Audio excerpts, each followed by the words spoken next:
Hello, everybody. It's Bill. Bill and Ammon's Bogus Hangout. I've got Fabrizio with me. How are you today, Fabrizio? Not too bad. Not too bad. I finally managed to join after like probably 2 months of absence, and like last week we couldn't go live. The previous week you were not running it at all, so I've been unlucky to make it today. It looks like other people didn't want to join because of it, probably. But we'll eventually. Yeah. Well, I'm glad you're able to join us. We were not last week. We had technical issues that were beyond my control. Yeah. I was in the green room, but then I realized that things were not moving. So yeah. So good to catch up. So I've been reading. We haven't catch up too much, but like you coming to Brighton SEO, right? I am. I need to do all the paperwork. I need to get a passport. Oh, that's quite important, actually, right? Yeah. Is this kind of thing that you cannot miss, otherwise, yeah. Right. I think I need to do that within the next week or so and expedite it. So that it does happen. Yeah. There's a bunch of like a lot of people are coming this September. It's gonna be probably quite. I usually don't stay for the kind of overnight. I just come on the day from London, but probably I'm gonna stay a few days just to catch up with everyone. It's probably gonna be good. Plus, if you guys are around, so it's good to. Yeah, I decided to get there on Wednesday and stay till next week. Okay, that's good. Are you passing by London as well? I have to fly through London. Okay. And I guess take the train from London into Brighton. Okay. Yeah. We have Terry here as well. What's that? There's Terry. Now things are getting crowded. Hey, Terry, how are you today?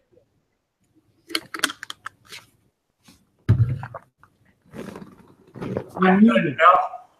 Works better with the mute off. Yeah.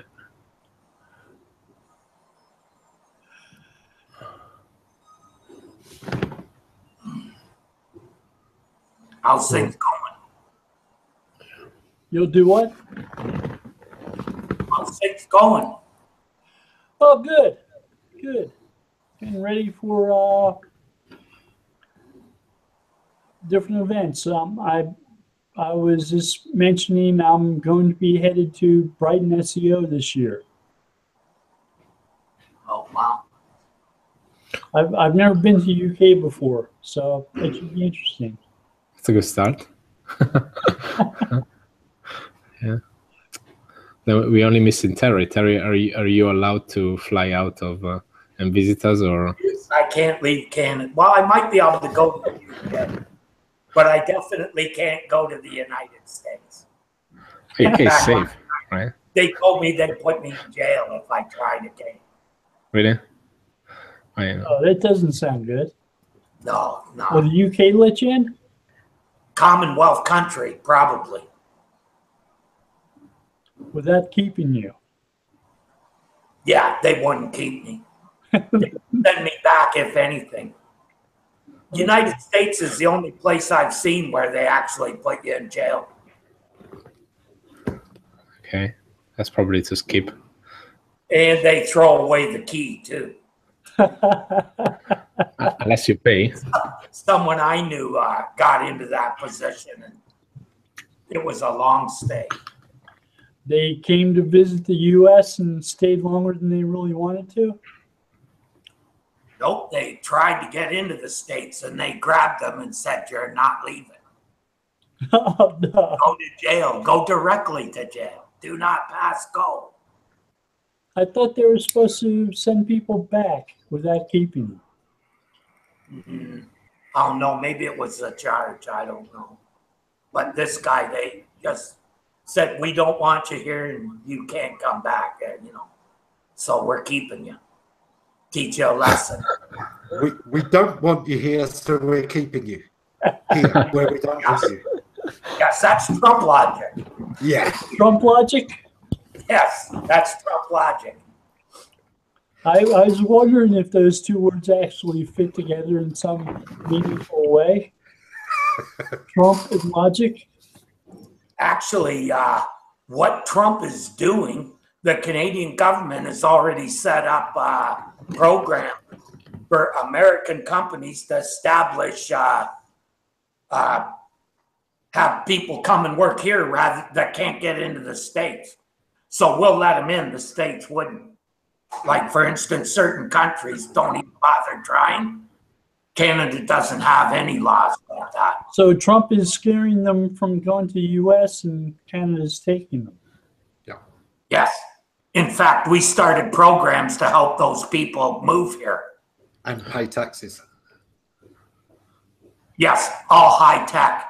Exactly. It's called STEM, science, technology. I think E is for environment and M is for mathematics. Yeah.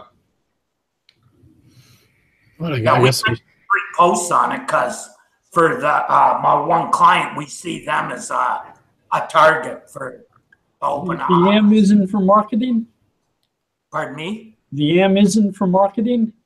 Afraid No. not. We've got enough of those. We don't need to import any. I thought it was science, technology, engineering, and mathematics. It might. I wasn't sure what the E was for. Engineering makes sense, though. Yeah.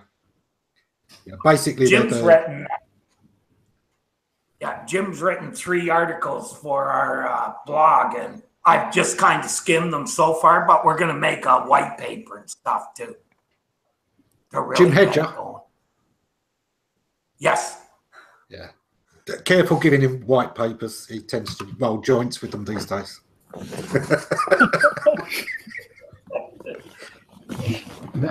I guess that's quite even like, for instance, especially on the subject of opening, like facilitating people to open a business. And so, for instance, even in Estonia, they started this residency program, and there's a lot of buzz around the subject because there are some countries where you're definitely less welcome to go, and even though you go in there to open a business and pay taxes, right? They're making things harder for you. So they want to facilitate that. Probably they will, especially these days where people can work remotely, people can, don't need to be necessarily in that place, location, everything. Yeah, absolutely. Well, that's the thing. If companies set it up properly, with the technology now, you can have like conference video and the whole 9 yards. You don't really need to be on site all the time to have a face-to-face meeting, Yeah. Well, I guess that like the hardest bit is just so. For instance, for us, the hardest bit is the time zone subject because like as much as you can sync through conference, someone is going to sleep when you wake up. That's probably the hardest. And the second bit is without spending time basically in the same room or like having lunch together. It's quite important to build trust and people to 2 days in the same room is like you can build 10 times more trust as 6 months on calls and video. But I guess equally you're not forced to be in the same room forever, right? You can just go there, meet people, agree on what is better to do face to face, but then you can continue operation without actually being there, right? And I think like the stuff that we're doing. Sorry guys, there is someone some cleaner. I thought it was one of my colleagues with a skateboard, but apparently is the cleaner with that cleaning over thing. But basically what I was saying is that like on some stuff is quite so. For instance, between UK and Estonia, we are quite well synced in terms of like even there are only 2 hours working gap. We if we meet each other once a quarter, we can like agree what is important to agree, spend some time together, but then things can continue very smoothly without being. And also depends on the role, right? There are some roles and there are some tasks that don't require you to be every second next to someone else. So, you know, like for instance, writing content or like, you know, there's some of this stuff that you could go out for a month and come back with some work, and then we can take it from there. Yeah, absolutely. And there's stuff where you don't need to be on the same time zone either necessarily, as long as you've got a crossover time that you can be productive. I mean, you know, programmers spend a lot of time working on their own piece of code, and they just need to discuss where they're up to in between times. So I think that kind of job translates very well for remote working. But as you say, you've then got to work on creating special team building exercises. But it's one of the things, you know, one of the clients I deal with deals with office furnishings. A lot of the research I've been doing for articles there focus on the fact that, do you know what, most offices are very bad at doing what they should be doing for team building. The breakout areas, some companies get them, understand what they need them for. Others, you know, the break area is different. It isn't a breakout area.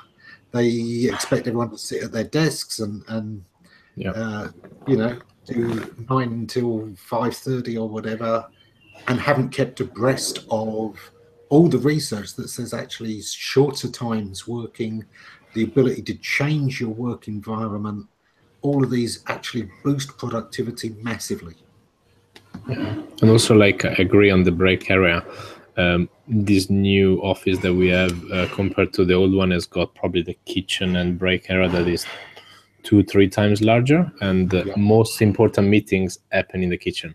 Like there's like like it's not meetings, but most important conversation on like non-critical stuff with someone that you wouldn't take necessarily time to dig into a subject, but then because you're there, like, you know, having breakfast together, you end up talking about it, and then that can something that comes out of it, right? Otherwise, you would never spend time with someone from a remote. By remote, I mean not close to your area, your product team, on a subject. You know, you just read the news of what is happening, and that's about it. But the kitchen it's very powerful on this front. Everyone needs to eat, right? Everyone needs to, you know, it would be a little bit weird to have the same concept in the loo, but still, you know, is a good idea.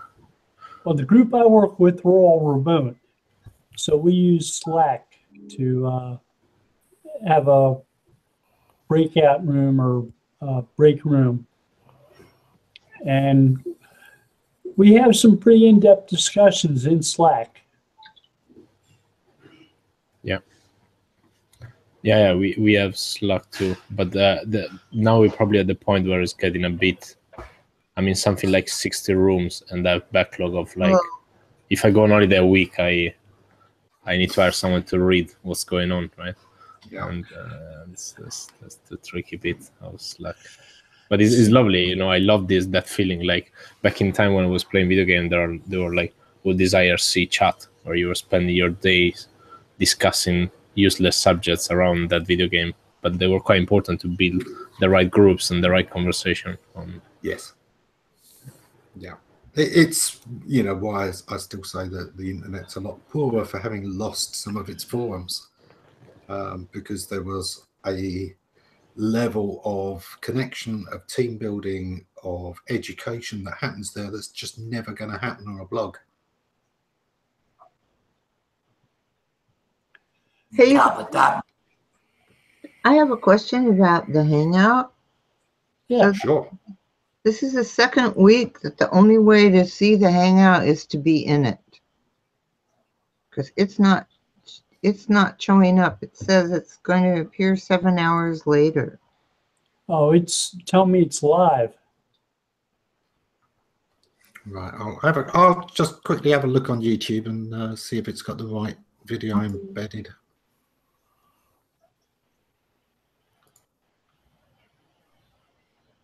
Carry on meantime. Well, we're sorry about that. I was just wondering, because it happened last week, and I thought it was some kind of... Last week we canceled out on having the Hangout because I had technical problems actually starting it. This week I was able to start it, It says it's live. Okay. but it's not live. Yeah, it's there. It's there. Okay, so we just have to join on YouTube, right?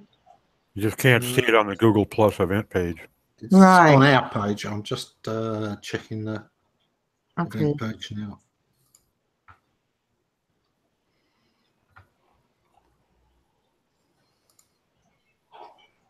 It's not on the Google event page? It's there, but it says it's going to start in 7 hours, and when you click on it to start the video, it just freezes it up and gives you that message. And Yeah, it just says live in 7 hours, August 1st, 8 p.m. Greenwich Mean Time, -7. Yeah, it's fixed now. So anyone that's having trouble, just refresh, and it's working. I just refreshed the Hangout page. No, and- just this second. When I just said that, I just updated the URLs. okay, now it's okay on the G Plus page. Yeah. Yeah.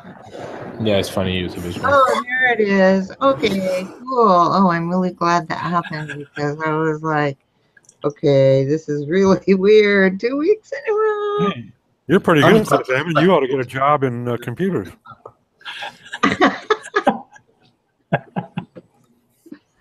Okay, I'm just going to go to the audience now, but I just wanted to let you know because it was, I don't know what happened last week, but this week. It we just got- had the wrong video URL in there. Yeah, okay, I see it now on Hangouts page. All right, thanks. See you later. Thank you. Ciao. All right, fine. Hey, Doc, what are you up to? Oh, I've got contractor in-house. We're ripping the roof off the garage and replacing that and doing some tile work in the house and a little bit of remodeling. And in my spare time, I've been puttering around with some of my sites, and I ran a beta test the other day on the new SEMrush suite, which I don't use SEMrush much because I don't lean heavily on keyword rankings. But this suite is nice. It's worth a look at it. There's some nice new features in there. Yeah. There's some nice in-depth data. I may have just downloaded that. Is Rank Tracker part of that? I'm not sure, but I think I still have it open here. Let me take a look and I'll tell you. I got position tracking. I don't see Rank Tracker. Okay, no, then it's a different package. The other day I've been using AWR for over probably 15 years. Mm-hmm. And they've stopped supporting the desktop version. They're only using the cloud now, which if you're using it, you got money to burn. It's the biggest ripoff I've seen in a long time. Like just per keyword. Every time I see a program that sells stuff by the keyword, I run because. Yep. Well, Yeah, this is in the cloud, but the thing that I didn't like, the only negative I saw to it is you can download all your individual reports in PDF. And Do that now. say again? Actually, I can do it in about 5 different formats. Yeah, it doesn't allow it. It won't allow you to pull it down, for instance, in a CSV or Excel file. That's the one thing I miss because I do. When I do an audit, I have custom interactive spreadsheets that are part of my report, and it actually is slower for me to build them this. I mean, they're clickable links in the PDF, but I got to rebuild the data from the beginning. That's just. Yeah. We only end up using by only API by keyword, right? That's the only, because at the end you just want the data, right? Most of the times, and otherwise you just buy this. For instance, we buy SEMrush mainly for the historical index, just to get a sense of stuff that we build. But then, first of all, we ditch in ranking tracking in general for the time being, because there would be so many keywords and so much cost for nothing, right? Because then there is mobile, and then there are like ways in this, like, is the data actually good? I don't know. What I'd say to do, Fab, is have a few sample keywords that you do track, just so it's got a snapshot of say 100 benchmarking URLs. So some are product specific, some are brand, some are, you know, a mix.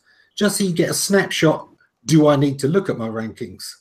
And otherwise, yeah, just go with the historical data. And so on. Yeah, I only look at them for trending. That's because how a particular word is ranking at this moment in time from this location on an identical query of what Terry might do right now in Toronto in 2 hours.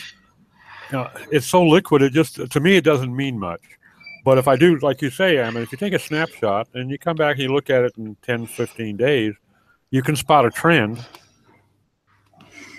And that bears a look, you know. For stuff where we rank, we use also Search Console API, which is quite like is not everything, but at least is a decent snapshot. The most interesting part would be on stuff where we don't rank, to have an idea of what that pool is, or like because if we rank and get impression and everything, we generally have those in Search Console as well, and especially because we have some components that are very long tail, it's not worth to even take snapshot of I don't know 10-20,000 keyword. You know, I don't know, probably more. This is it. Don't do all of them. Just pick a representative handle. Some that are long tail in regards to the query, some that are long tail in regards to information. Just a very general, broad cross section, so that you can see. Oh, hang on, we've lost position on several of this category of keyword. Therefore, I need to go in depth with a full report on that kind of keyword, which that tool isn't doing for you. It just reminds you that you then need to do it. It gives you a snapshot. But yeah, Doc, the API is the way most people are going these days.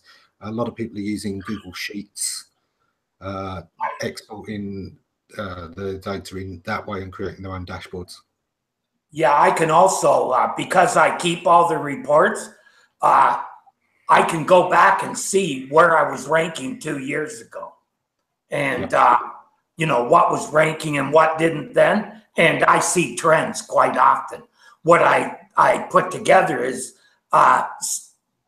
the sites I was looking at were seasonal, where at certain times of the year, certain types of sites rank better. It doesn't really have to do with seasons. It's more about people's buying habits.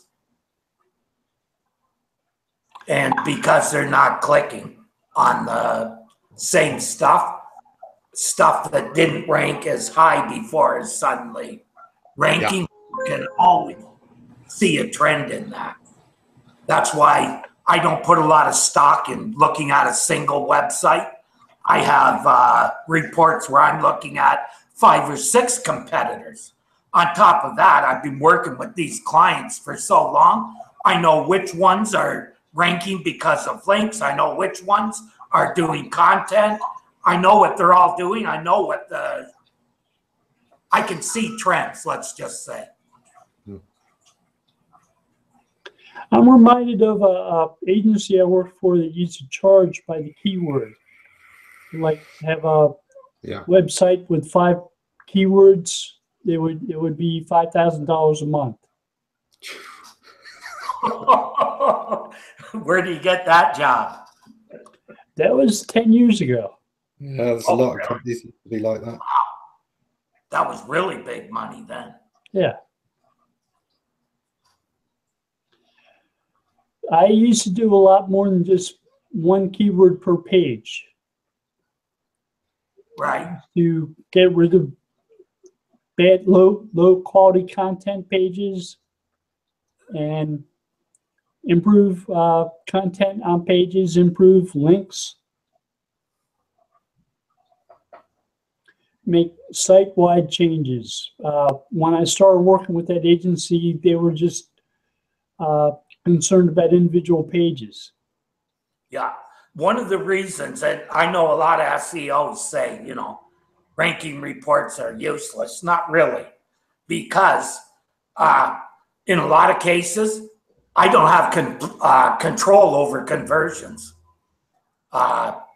So I don't think my job is getting people to the website. After that, it's kind of up to the owner, unless I'm also the webmaster and have control of that as well. But even then, you're still only about 60% because there's factors like reviews of the website that you can't really control, right? Well, it depends. You're still able to select the people that will convert at the highest level. Okay, who's going off? Is that you, Bill? The ice cream truck's outside. No, it's spam phone call. Actually, on this subject, I noticed that Google today was classifying as spam in my like basically address book a call that was coming from a spam number. Like, it was quite strange actually. Usually these people ring you through, but in the actual Android thingy, so I had like this notice that was saying spam. Yeah, I'm getting phone calls from people who tell me my car warranty has expired. But in this case, it was not spam. It was Three, my telephone provider, wanted me to upsell something. You know, they were even smarter than than that. Yeah, this is the thing. A lot of these companies send out a lot of email reminders and notifications, and if a lot of people mark those as spam to get rid of them rather than unsubscribe, because let's face it, a lot of companies, we don't trust them. When we say we unsubscribe, we go, oh yeah, they're going to sell my email now right away. So instead, you just privately, mark it as spam, send it to your spam box. But Google used to track that, and if a lot of people did that, then that company was classed as a spammer. Right. Whenever I get a robocall, I always classify it as spam because it usually always is. Yeah. Yeah, well, my provider calls me. They get that. Why are you calling me and asking me if I'm subscribed to the company that you're calling for? Don't you know that? And what they are is overseas. If they basically get a contract to call me and try and get me to take more services, right? Christ, they already make more than anybody else off me. Yeah. Internet, phone, and cable. It's more expensive. The only thing more expensive is apartment. The only thing more expensive is what? Pardon me? The only thing more expensive is what? Apartment. Roof over the head. Oh. It's more than I spend in food for two people.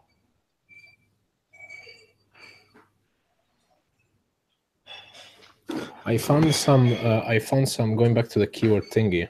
I found a chart that I pulled. So like this is what I've been using sometimes. Let me share my screen. Can you use? One of the good. Yeah.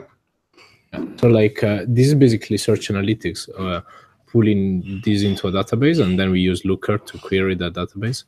And this was a component that we launched not too long time ago. And you have position, and then you have impression clicks on the other side. And then when you see it in page 1, you see impression clicks skyrocketing. And like sometimes it's if you segment this data very to small subset, you can really get a good sense of ranking versus things working for that part of the website. So I've been using this quite a bit versus then running keyword reports.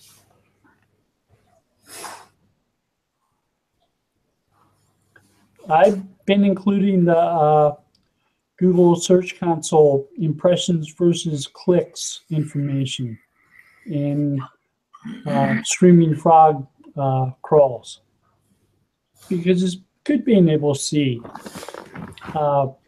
what the page is optimized for, which keywords, and whether or not it's getting enough clicks for how many impressions it's getting. And even to get a sense of indexed pages, like index pages with clicks. So we have some components with a lot of URLs, and there are some pages with, like, yes, they're indexed, but they're getting very little clicks. And even having a top line sense of that, like we have 200,000 pages with very little impressions, 0 clicks. Why are we having them, right? Like, Right. Why don't you know index those? Yeah, exactly. What value are they adding to people searching, right? It could be useful as in the tool itself, right? But not. The content is unique. It's just that it's too long tail to be useful, right? It does depend. Obviously, it depends how much crawl budget is wasted on it. But the entire point of long tail is that if even those pages get 1 click per year, never mind a month, it's not going to sharpen your month. But if each page is getting 1 click a year, that's another 200,000 customers a year. At which point it becomes important, and that is where the long tail comes in. No, totally. I'm not like that's the reason why we insanely launch URLs, disregarding any sort of crawl, being afraid of people crawling it, Google crawling it. We just launch stuff because we see that is important. So we started with 1-page website, so it's not. But sometimes you may get a bit too excited about launching stuff. That yes, it's good to be to do a sanity check sometimes, right? Yeah, and the smaller the site, and I don't mean in terms of the number of pages, but the smaller the site in terms of its impact, its brand, the more they do need to be aware of that kind of thing. I've seen small businesses that are really quite regional, UK only, niche within that, who have 30,000 page sites. And you know what? They really don't have the importance to get more than about 2,000 pages indexed. And which 2,000 Google's picked up recently is down to their schedule, not necessarily the websites. Yeah. Well, in our case, we have the luxury of playing with a quite juicy domain, as in we had like 3-4 years of our core PR and like coverage by everyone, so it's less of a concern. But I've seen that people launching pretty much the same tool on other sites, they really struggle to. It's not necessarily that bad. It's just it's like varies, a site that doesn't get too much love, right? Yeah. And you do have to watch out for long-term dilution of the inbound links. The way PageRank worked, of course, was it added up all links, it looked at all links, and it recursively went through the algorithm until the average value of every link was 1. So every page was 1 kind of thing. And that means that over time, if you're one of the 1%, 2% of sites that people link to all the time, your Amazon, your Google, those huge brands that people talk about all the time, that's great. Your percentage of all links is going to stay roughly the same. But for everybody else, your percentage, your piece of the pie is continually getting smaller and smaller as there are more and more things for more and more people to link to, and the number of links pointing to you overall are a smaller percentage of all links known. So that the natural tendency of PageRank is to actually decline over time unless you're one of those power law sites. So when you're adding content, you do need to regularly have a look at, we've added this much content in the last quarter. Have we gained the same proportion of links? If we've increased our content by 10% over this quarter, have we increased our overall links coming in by 10%? Because if not, we've actually maybe diluted back through the site. And really, you want to win. You want to say, well, we've increased our content by 10% and we've increased our links by 15%. Yeah. And if you do nothing, you stay the same. You'll decline over time. That's been, I have sites that have been up for like 20 years, and they have the exact same page rank as they had 15 years ago. Exactly. But that's because the PageRank meter hasn't been updated in 10 years. Yeah, I was going to ask, how do you know that, Terry? How do you know that? Just looking at some tools, I guess, that say that they know it, I guess. Yeah, but they don't. They just tie into the old PageRank meter that hasn't been updated in 8 to 10 years. So it is out of date. Don't know. Google do not put that data anywhere on the web for anybody to tap into anymore. It broke when they changed the way that PageRank was calculated. When it went from the old system to the new system where it's constantly being worked out in the background on the fly, the data came from and went to different places. The old API didn't update the new sources. But The Everflux approach was too much for the proxy. Yeah. The one thing I know is that some of the sites that link to them are in the category that you were talking about. Ammon.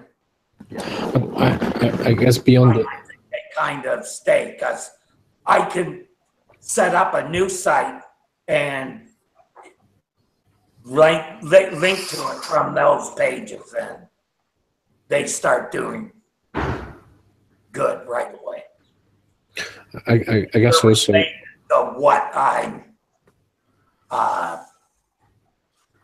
if they're related to what those sites are about. Mm-hmm. I guess that beyond the tool being updated discussion, it also matters on like what type of pages, content, how competition is like. So as in like there are some stuff that you launch it, you can leave it there for like 10 years and it does the job. There's some stuff that like there is naturally someone better coming, right? Or at least things that have evolved there. You know, I have some sites that I don't touch and they still flat on like what they do, but then there are others where like it doesn't mean that you have to keep changing stuff randomly, right? It just means that like the industry is evolving, there's more content coming, there's like, you know, better people in like a lot changing, right? Right. Yeah. But like when I started, universities linked to some of my tutorials, like real university pages, not student. It was also in a few books, so it, you know, wasn't much going on back then. No big deal. Yeah. But you know, I still get a lot of juice from that stuff. So. But even there, you know, this is another area where that dilution happens because the universities themselves cover more courses, they have more professors and lecturers, their site grows, and unless their links in are growing at the same rate that they're adding, you know, we now do this course and that course, and here's the notes for this, and here's the notes for that, and here's the 2008 syllabus and the 2009 syllabus, and the, you know, as that site grows, its own link juice is getting spread over more and more of itself, and therefore the percentage that's going out from any one page is declining. Well, and hopefully Google is also aware of the fact that nowadays not all universities are actually decent and some of them are rubbish. So probably that shouldn't be such a good signal in general. Like, you know, probably there's something wrong if you find that information on some university pages, because there's a good chance they're not the expert. Right? It's exactly why Google have always been so aggressive about link networks. Is they are the big threat to the natural ability for PageRank to discount that kind of effect. You know, the fact that the top universities are the ones that the New York Times and the Washington Post and people like that will be talking about and featuring. They'll be cited in papers from each other. You know, that internal linking of the power law sites will always tend to show them. But if somebody can manage to fake a power law looking site, it becomes very tricky. It's not easy to do. Most are, you know, failed attempts. But I would still say right now, PBNs are probably Google's #1 spam priority, because some of those networks are very big and tricky to spot.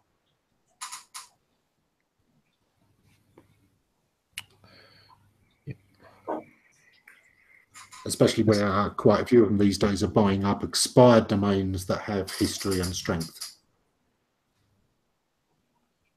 Also, we had that discussion back in time. I remember Bill bringing up some pattern around or something around the traffic, the actual, some of these private block network get, something along this line. Which, like, probably some of them are. Like, Which is why I like looking at the Google Search Console API information in a streaming frog crawl, because it gives me a sense of how much traffic is going to pages. And if there's a section of a site, like a directory of staff at a university, and nobody's visiting any of those pages, and there isn't much information on them, maybe it's not worth having those indexed. But equally, like for Google probably to spot some of these, if these actually got traffic, that means they're useful to someone, and equally they would be taken down. Like, not all of these, they're like just spam, right? Like, by just spam I mean like stuff that people don't visit ever, right? There could be someone visiting some of these. Yeah, I mean, it's one of those, I'm cautious about actually, preventing that being indexed. What I will usually do is create an archive portion of the site, which has, it's sculpted so that very little of the juice of the site as a whole is going through to the archive, but it's there because sometimes it's a bit like, Bill, let's look at the law. There are certain legal cases, there are thousands of cases settled each day. Not all of them will be used in, case law and cited again. However, the one time that case is needed, it does need to be looked at. It does need to be found. It doesn't matter how rare. It may be important one day. And I sometimes think some of this content can be a bit like that. At least from Google's perspective, they would rather have all of the content indexed and only index it, update it, once every 6 months or a year. If it's not getting updated, that's fine. Rather than lose it altogether. And when you say no index, you are actually telling Google to forget that information. I think instead what you should be doing is looking at how you are prioritizing the crawl rather than whether you're actually allowing it to be indexed or not. You should just be devaluing how important it is to index freshly regularly.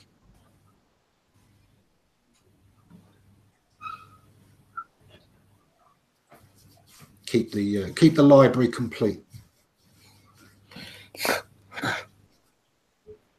But I do sometimes think that what you can do with those pages is look at where you can combine several of those older, smaller pages into one. Find lots of pages that are on a similar topic and see if you can create a Reader's Digest of them all into one page. So it's now one URL which has multiple sections of related content that unifies that. So it's all still there, but it's less crawling. Given the ability between taking some low quality pages and improving them, or taking the same pages and no indexing them, I like the improving approach if I can reach that. Yeah. Combine in 301. Yeah. Yeah, 301, the pages that you merged into the other page. That way you don't lose the page rank and you get a better page out of it with more links. I wasn't necessarily saying to combine pages and redirect pages. Pardon me? I wasn't necessarily saying to combine pages. No, and but that's redirect often pages. it's often a good thing to do when you've got say a whole section where the quality is lower now. Rather than redoing each and every page, see if you can combined 5 pages into a new great page. You've reduced the amount of crawling needed. You've reduced the number of URLs. You've kept all of the information. You've now got a really strong page. And I often think that's one of the strongest ways to go about it, if crawl budget is an issue. Yeah, I think like in some cases, I agree. Quality pages, regardless of if I only had 6 pages. If there were only really 3 good pages of content, I'd rather have that than 6 pages of low quality. But like especially on some directory type, so some stuff where the information on the page is pretty different and unique, but still they are low. The quality is very low.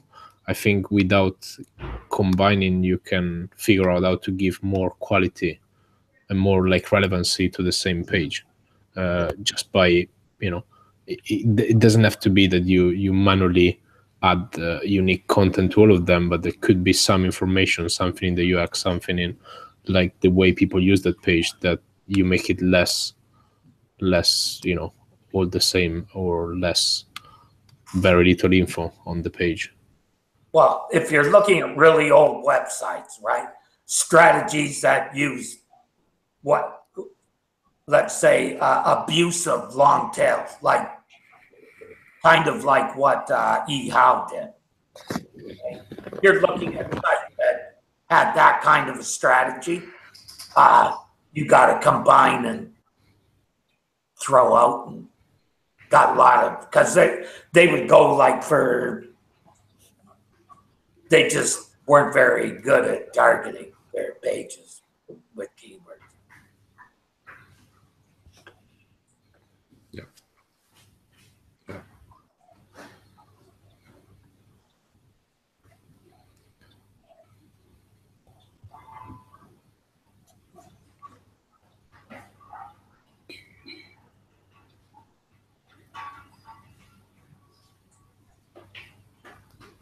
Oh, it's gone quiet. It's gone peaceful.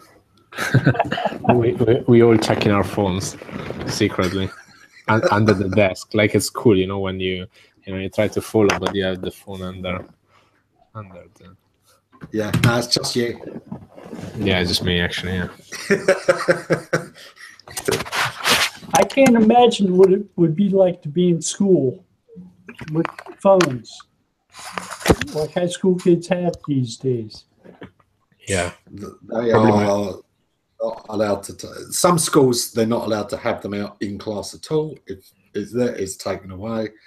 Others, yeah, they're supposed to leave it in their lockers and not have the phones on them at all. Yeah, nice. Good luck getting a teenager to put it actually in the lock. That rather like melted on, like basically have that implanted in their arm rather than leaving it, right? I don't know. That of course is going to be the future of the issue, is that as more and more devices become more and more wearable, more and more ubiquitous, it is going to become harder and harder to make sure that people aren't tuning in to something else. Yeah, probably like school exams with iWatch. It would have been 25x easier 10 years ago, right?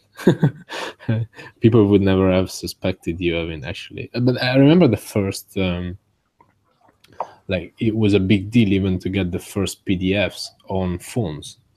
Like now I don't remember exactly which phone, but like on the first few phones with decent operating system where you could actually have PDFs, where you could basically have a book in there. Was I'm part of those students who were trying to cheat because I was bad at school. That's the bottom line. Yeah. It's like, you can certainly imagine that in future exams are taken inside a Faraday cage to block signals so that nobody can be looking stuff up on the internet or having other people helping them and coaching them through. Because even just checking people for contact lenses, once we start to get implants, that's going to become pointless. Or maybe just acknowledge that you're not going to do math anymore by doing, adding numbers with your brain, and you just use tools, right? I don't know. Like, I'm not sure whether it's that bad at some point, because these days many people are lazy and they use tools to simplify their work. As long as they understand them, I don't necessarily find that as a bad thing. We wouldn't be able to build stuff that we build these days if we just rely on like doing the math ourselves, right? And I don't know. Yeah, but for school is a tricky one, because you don't want to go too crazy. Otherwise, people will not learn anything and just pretend. Yeah, I mean, they're encouraged to have calculators. It's part of the school equipment, pens and pencils and rulers and a calculator. And the calculator should have this function and that function, particularly sines and cosines. They don't look those up on sheets anymore. They don't have log tables these days. They have their calculators instead. But yeah, there's a difference between that and the fact that somebody, you could have a team of people on Slack helping you through your exam. Yeah. Or equally, even though you have a tool, I think one of the best example is so when you open a role in social media, pretty much everyone who used Facebook once in their life feels entitled to apply for that role, right? Because they think they actually have the skill, and they think they actually, because I use Facebook every day. But I'm not kidding, that's an extreme example. But equally, there are people who have been maybe using a platform for the past 20 years and that tool for the past 20 years. But the reality is that they don't know the essence of like how that thing has been built. They don't know how things work. They don't have the curiosity to find out, So they've been. You know from your own recent experience that that's exactly true of anyone with SEO in their CV. A lot of people who, their CV looks like they're an SEO. They've worked as an SEO. They've passed 5 jobs all as SEOs, and then you talk to them, and it's obvious in 10 minutes they do not know SEO. I had this. I had a few interviews a few weeks ago, but probably this was probably a few months ago, probably earlier as well. So I basically managed to filter out 5 to 10 people that I was speaking with, who on the paper had like 3, 4, 5 years experience, or at least they were doing some digital marketing, SEO stuff, and just by asking one question. So are you an expert? Are you a ninja? No. What I was asking them is, so this is the company that you've been working for doing SEO. What CMS are you using? And like all of them couldn't answer it. Like they started to look around. So basically, there was no chance they had a clue on anything being built on the website, and there was no chance they could actually contribute to anything that we need, especially on the technical front. And that's quite is the same thing as using a platform but not knowing how is it made, what does it do. Yeah, we have been creating content, but you don't know what CMS is it. That there's a good chance you don't know how to fix it. There's a good chance you never went further in understanding what technology there is. A bunch of things, right, that it should be obvious, but then you realize just by one question that sorry. Just put your website in build with and prepare the question. It's not that difficult. Built with doesn't always work well. Yeah, but at least if it's some obvious, at least you can tell me that you're using Google Analytics as a software. You can tell me that there is Angular JavaScript versus something else. You can tell me sometimes it pick up the CMS. Not always. You're right, but at least you start understanding a little bit the technology without being the one in the dark, which is a bit embarrassing. As in, like, if you then need to work with developer, how come you spend the past 5 years working with website without knowing which website is it, right?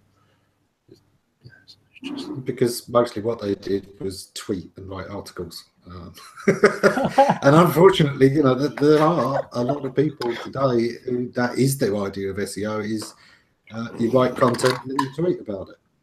And I'm sorry, that's maybe a task within SEO as a whole, but it doesn't make you an SEO.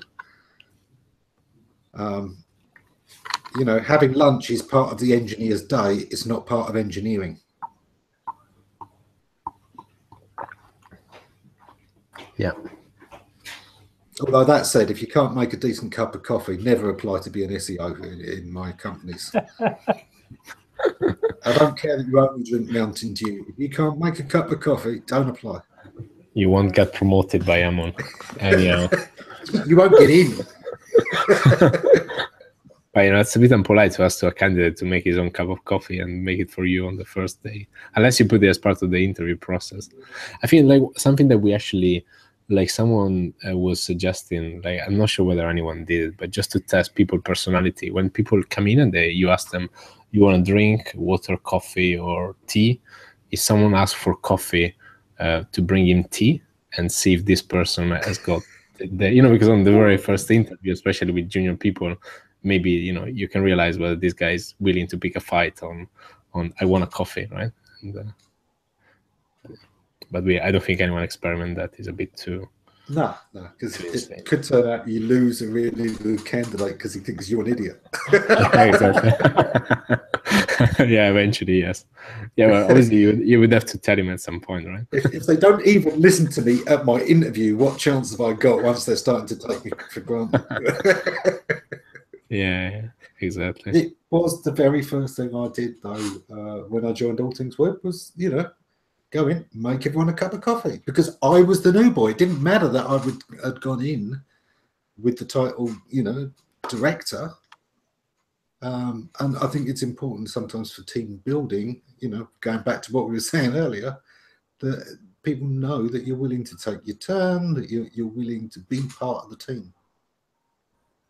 And I think if you can't participate in the rounds of coffee and tea, that is a slight handicap. I know it's such a small thing, but it's still it. The details count. You know that's my mantra. Details count. You don't have to drink coffee. Especially true with SEO overall. Yeah. Details count.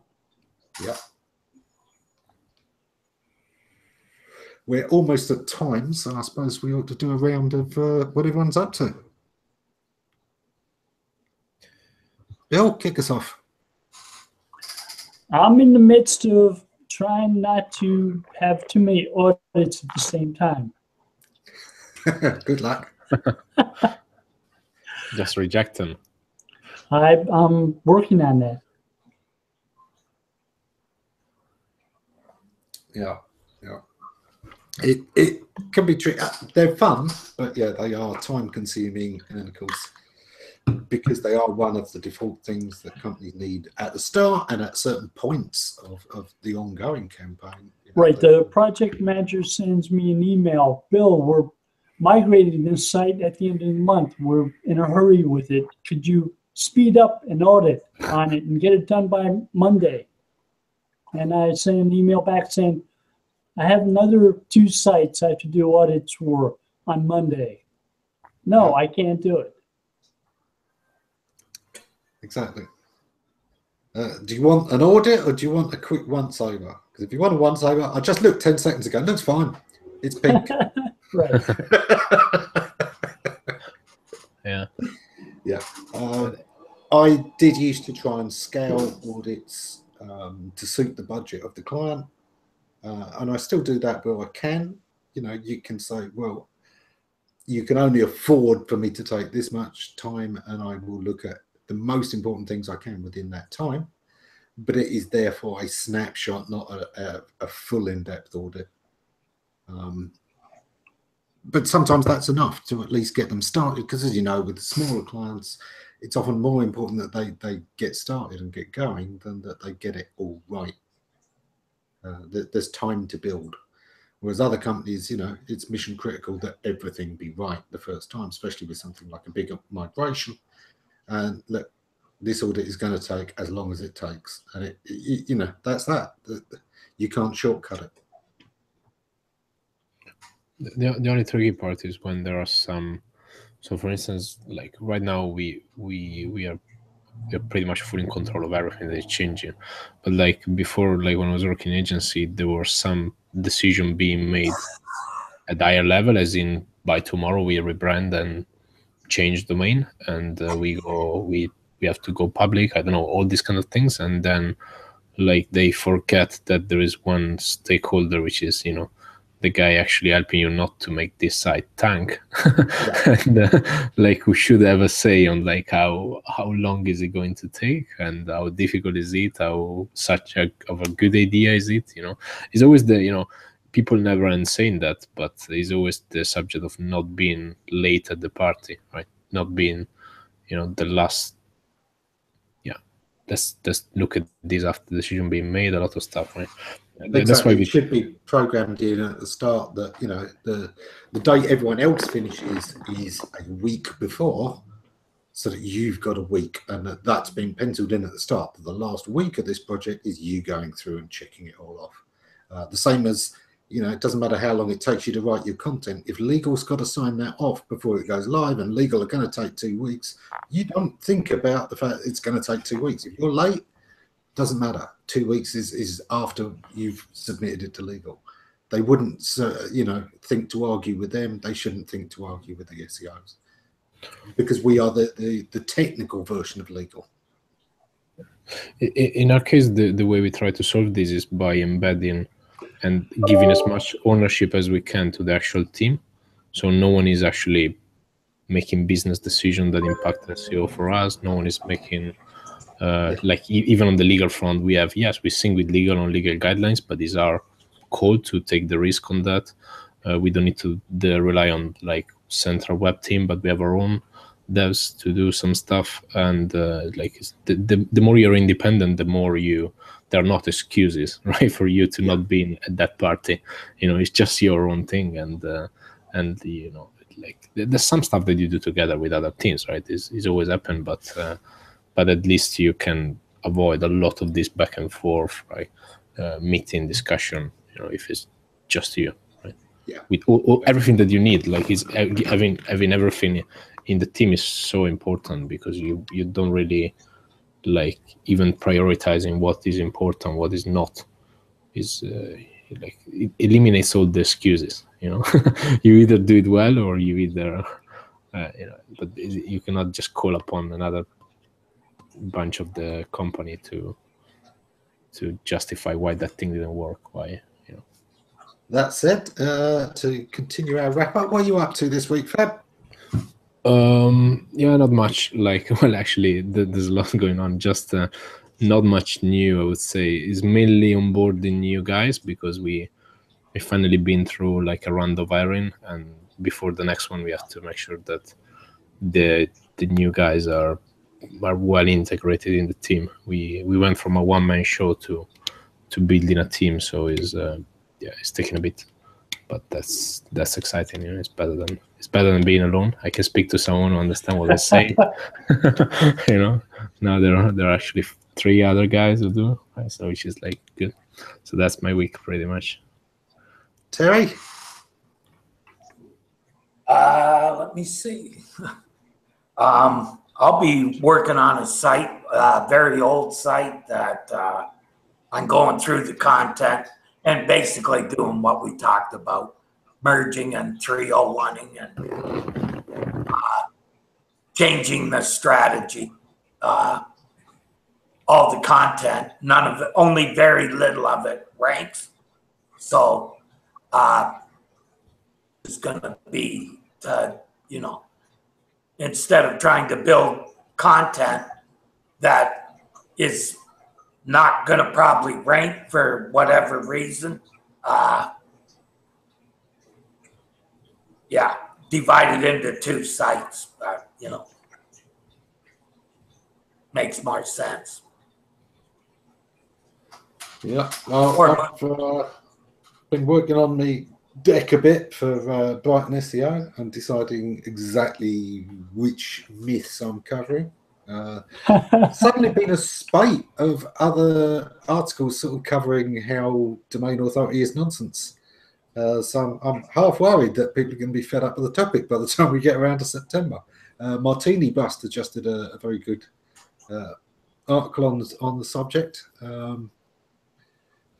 So yeah, I'm sort of preparing some extra slides just in case I need to change any of these that they come too much to the fore before that time.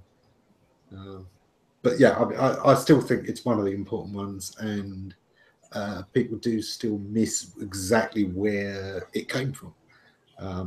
Because we were kind of lucky. I mean, Bill and I were members of Creator Site, and it was a discussion there when we were talking about the way people were manipulating links, that we were saying about how Google had a map that nobody else had.